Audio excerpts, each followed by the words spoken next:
किसी वाक्य में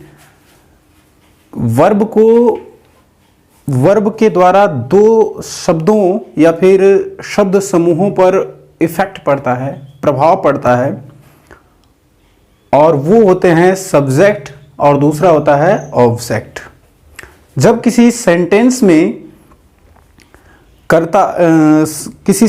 में जिसके बारे में बात होता है वह शब्द या फिर शब्द समूह सब्जेक्ट होता है, और कर्ता के द्वारा किए गए कार्य का जिस पे फल पड़ता है या फिर यूं कहें कि जिस पे दूसरा इफेक्ट पड़ता है सब्जेक्ट के अतिरिक्त, उसे हम लोग कहते हैं ऑब्जेक्ट। तो वर्ब और ऑब्जेक्ट के रिलेशन के आधार पे हम जो है पूरी क्रिया को जो है दो तरीके से देखते हैं, वो है ट्रांजिटिव वर्ब और इनट्रांजिटिव वर्ब। ट्रांजिटिव वर्ब में देखेंगे जिसको हम लोग कहेंगे शकर्मक, यानी इसको कह सकते हैं कि that which requires an object, जिसे जो है ऑब्जेक्ट की जरूरत होती है।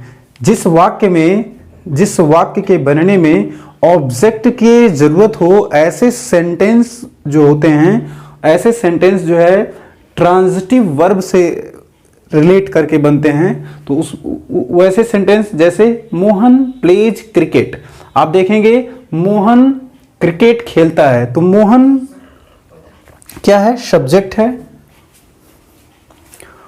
मोहन सब्जेक्ट है। यहां पे प्ले ये जो है वर्ब है और क्रिकेट यहां पे जो है ऑब्जेक्ट है।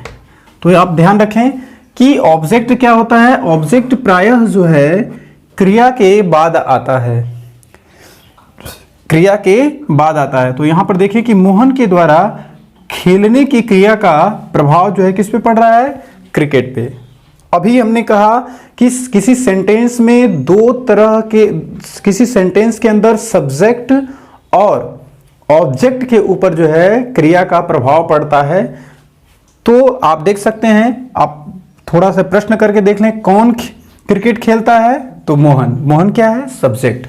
अब ध्यान रखें, मोहन क्या खेलता है? तो क्रिकेट। तो आप इस सेंटेंस में देख पाए हैं कि किसी सेंटेंस में क्रिया का सब्जेक्ट और ऑब्जेक्ट पे प्रभाव पड़ता है, और यह इन संबंधों को क्रिया के आधार पर जो है हम इसको डिस्ट्रीब्यूट करें, डिवाइड करें, तो इस तरह से जो है कुल दो तरह की क्रियाएं बनती हैं। पहला है फर्स्ट ट्रांजिटिव वर्ब और सेकेंड है इनट्रांजिटिव वर्ब।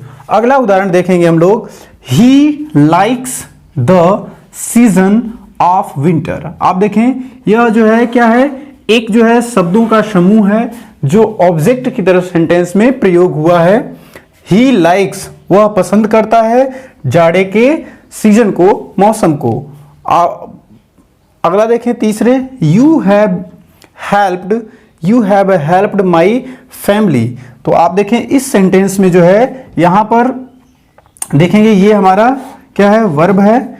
ये जो है हमारा हेल्पिंग वर्ब है, ये मेन वर्ब के रूप में है, और ये है सब्जेक्ट, और यहाँ पे माई फैमिली जो है यहाँ पे एक ऑब्जेक्ट की तरह काम कर रहा है। तो आपने देखा कि जिस सेंटेंस में आप देखेंगे कि वर्ब के साथ जो है ऑब्जेक्ट हो, जिस सेंटेंस में वर्ब भी हो और ऑब्जेक्ट भी हो, तो वहां पर जो है हम लोग कहेंगे ट्रांजिटिव वर्ब, ट्रांजिटिव वर्ब। अब आते हैं दूसरे, देखेंगे इनट्रांजिटिव वर्ब। इनट्रांजिटिव वर्ब क्या है? That which requires no object. जिस सेंटेंस में ऑब्जेक्ट की जरूरत नहीं होती है, उसमें ऐसे सेंटेंस में जो है ऐसे जो वर्ब जिस सेंटेंस में प्रयोग होंगे तो उन्हें कहेंगे इनट्रांजिटिव वर्ब। आप देखें यहां पे जैसे लिखा है सब्जेक्ट आई ड्रिंक, ये क्या है? वर्ब है। इसके बाद कोई भी ऑब्जेक्ट यहां पे नहीं है, अर्थात जो हम कह सकते हैं कि आई ड्रिंक, मैं पीता हूं। तो आप देखें कि इसमें जो है कोई ऑब्जेक्ट नहीं है, अर्थात जो है क्रिया का किसी पर प्रभाव नहीं पड़ रहा है। तो आप देखें केवल क्या है कि वह पीता है। तो यहां पर क्या है? ये इनट्रांजिटिव है, यानी कि अकर्मक है, यानी कि इसमें कर्म नहीं है। ठीक है, नेक्स्ट देखें, माई फादर ईट्स, मेरे पिता खाते हैं। अब क्या खाते हैं इसका पता नहीं है, अर्थात जो है यह क्या है? इनट्रांजिटिव है। योर मदर रीड्स, आपकी मां पढ़ती हैं। तो आपकी माँ क्या पढ़ती हैं, इसका उत्तर नहीं मिल रहा है, अर्थात जो है यह इंट्रांजिटिव है।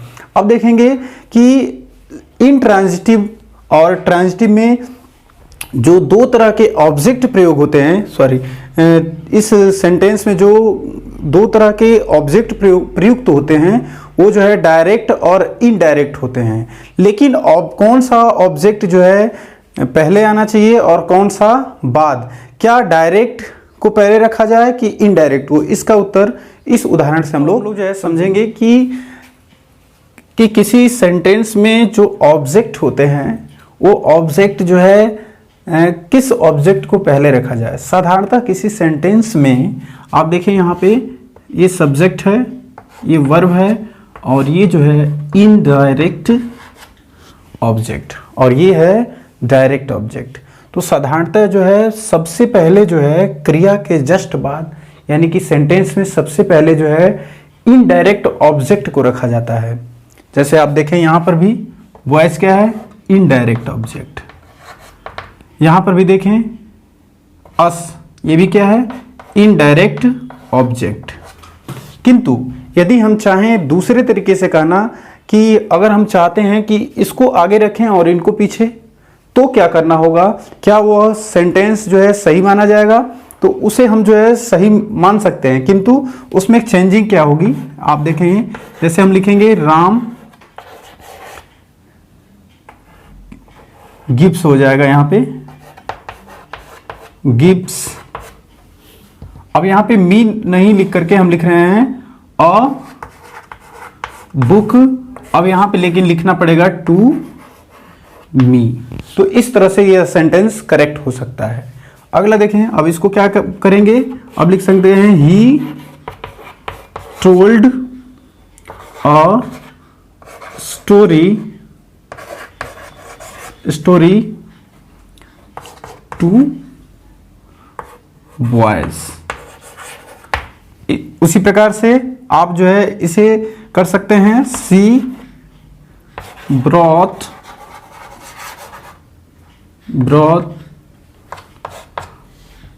अब ये हो जाएगा फूड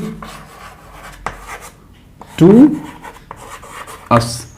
तो ये रहा कि कैसे जो है हम ऑब्जेक्ट को जो है पहले कौन सा ऑब्जेक्ट लिखें, डायरेक्ट लिखें कि इनडायरेक्ट। अगर दोनों में से कोई इधर उधर लिखना चाहते हैं तो क्या इसकी संभावनाएं हो सकती हैं और किन बातों का हमें ख्याल रखना चाहिए। तो आखिर तक यह पूरा वीडियो देखने के लिए सभी को धन्यवाद। यदि आपकी कोई क्वेरी है और आप किसी टॉपिक पे चाहते हैं कि हम उस पर वीडियो बनाएं तो ज़रूर आप कमेंट बॉक्स में जो है लिखें। धन्यवाद।